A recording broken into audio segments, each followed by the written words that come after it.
সরকার দুর্নীতির বিরুদ্ধে zero tolerance ঘোষণা করে দুর্নীতিবাজদের বিরুদ্ধে ব্যবস্থা গ্রহণ করছে। তাই দুর্নীতির জন্য সরকারকে ঢালাওভাবে অভিযোগ করার কোনো সুযোগ নেই বলে মন্তব্য করেছেন আওয়ামী লীগের যুগ্ম সাধারণ সম্পাদক মাহবুবুল আলম হানিফ। সকালে কুষ্টিয়া জেলা শিল্পকলা একাডেমি মিলনায়তনে বিভাগীয় পর্যায়ে নিরাপদ খাদ্য বিষয়ক কর্মশালায় তিনি এ মন্তব্য করেন। হানিফ আরও বলেন, বিএনপির দুই শীর্ষ নেতা বেগম খালেদা জিয়া ও তারেক রহমান অর্থ পাচার ও অর্থ কেলেঙ্কারির দায়ে আদালতের দণ্ডপ্রাপ্ত আসামি।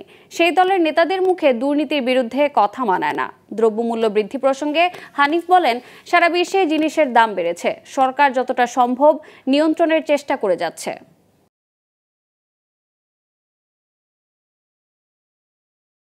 সরকারকে বা সরকার দলকে ঢালাওভাবে অভিযোগ করার কোনো সুযোগ নেই, কারণ ইতিমধ্যেই আমাদের সরকার প্রধান দুর্নীতির ব্যাপারে জিরো টলারেন্স বহু আগে থেকে বলেছেন, এবং যাদের বিরুদ্ধে দুর্নীতির অভিযোগ যখনই পাওয়া যাচ্ছে সরকার কঠোরভাবে তার বিরুদ্ধে ব্যবস্থা নিচ্ছে। বেগম খালেদা জিয়া উনিও দুর্নীতির দায়ে অভিযুক্ত হয়ে দণ্ডপ্রাপ্ত, এবং তার আরেক শীর্ষ নেতা তারেক রহমান উনিও দুর্নীতি এবং নানান অপকর্মের কারণে, সন্ত্রাসী কর্মকাণ্ডের কারণে দণ্ডপ্রাপ্ত হয়ে বিদেশে পলাতক।